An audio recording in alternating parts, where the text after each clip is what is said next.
Bienvenidos a Voces de la Historia, el podcast donde exploramos los momentos que definieron a México. En el episodio de hoy revisaremos dos sexenios que transformaron a nuestro país: Miguel de la Madrid de 1982 y 1988 y Carlos Salinas de 1988 a 1994. Y yo soy Darian, historiadora, y pondré en contexto las luchas sociales, los movimientos ciudadanos y los eventos que conmocionaron a la población. Prepárense para un recorrido de aproximadamente 7 minutos donde veremos desde las causas profundas de la crisis de los 80 hasta la consecuencia del error de diciembre de 1994. Comencemos. A finales de la década de 1970, México experimentó un auge petrolero sin precedentes. El precio del barril del petróleo llegó a alcanzar los $30, lo que permitió al gobierno emprender ambiciosos proyectos de infraestructura y expansión económica.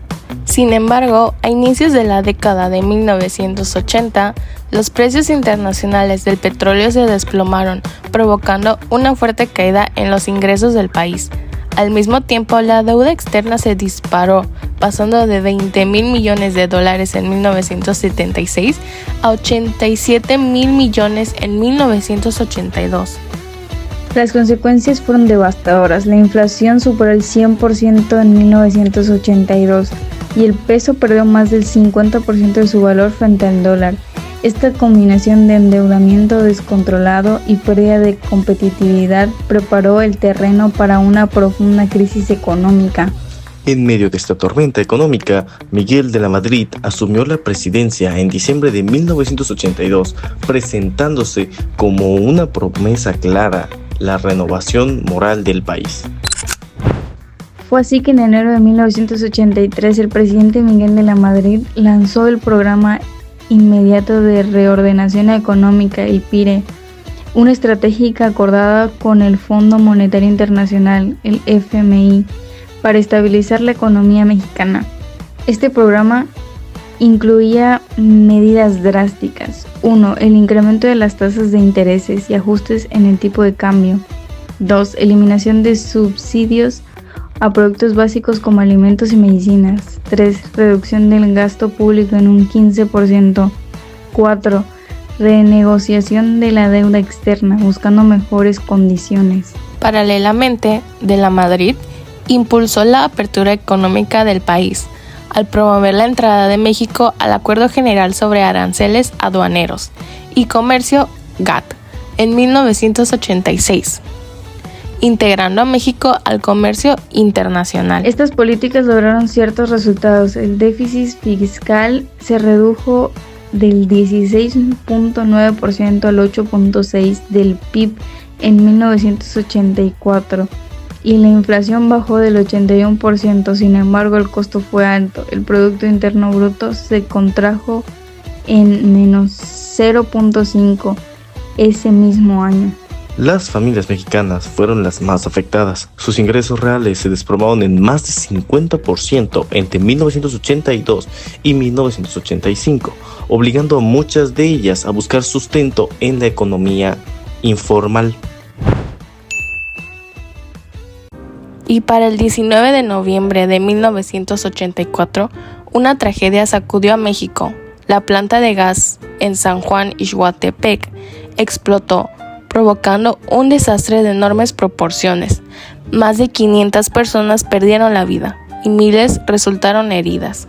Menos de un año después, el 19 de septiembre de 1985, un devastador terremoto de magnitud 8.1 golpeó a la Ciudad de México.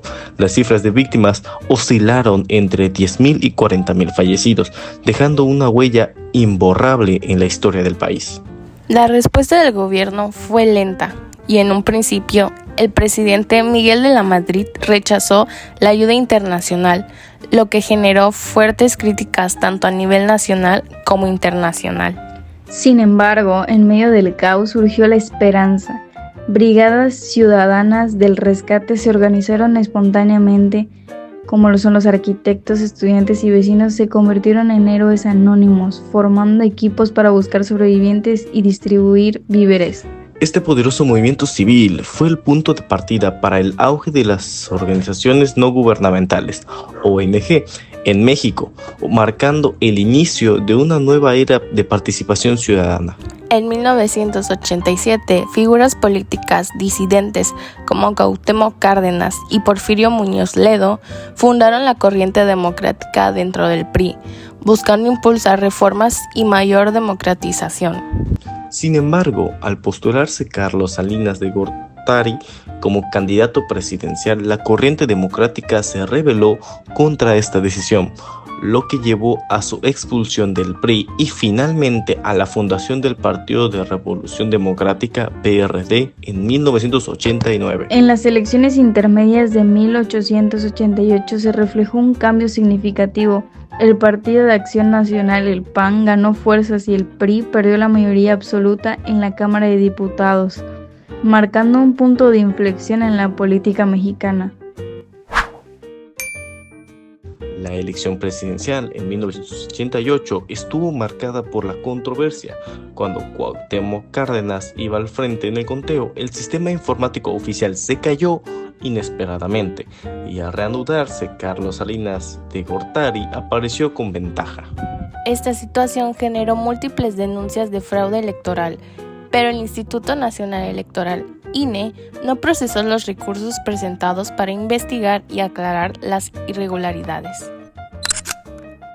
Las crisis de 1994 y movimientos. El 1 de enero de 1994, el Ejército Zapatista de Liberación Nacional, EZLN, se levantó en armas en Chiapas.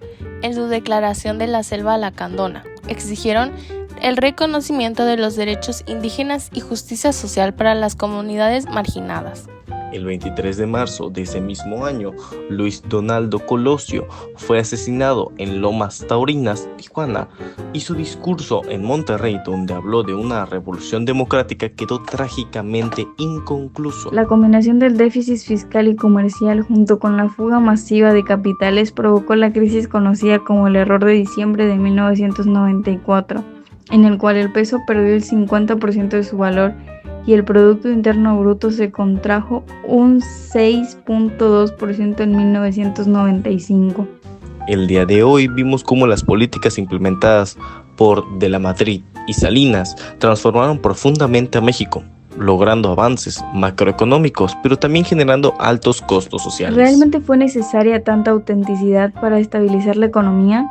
¿Se justificaron las masivas privatizaciones? ¿Podríamos haber anticipado la crisis de 1994? ¿Qué papel jugó la sociedad civil durante estos cambios? Nosotros queremos saber tu opinión. Escríbenos en nuestras redes sociales y únete a la conversación. Somos Voces de la Historia. Hasta el próximo episodio.